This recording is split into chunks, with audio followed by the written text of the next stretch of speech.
Before I go to Abhi, Rumki, you were talking about the new employment generation scheme and how there's been a very generous allocation. Budget to budget, B to B, it's doubled. RE to B, in fact, there are almost 14,000 crore additional or 13,500 crore additional that are likely to be spent. Is that going to yield results in your estimation?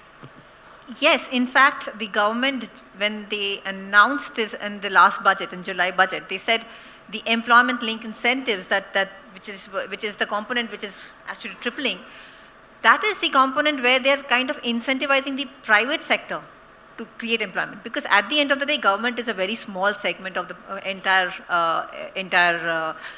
investment and corporates, right? So it's the private sector who has to create. And this incentive is kind of giving right benefits to the private sector to employ the freshers, because they are kind of talking about internships. So this is definitely going to help. But it's very important to utilize the funds, because right now they have allocated, but they have to make sure that it is implemented quickly. It is because the scheme was announced in July, but then it started taking effect only in December.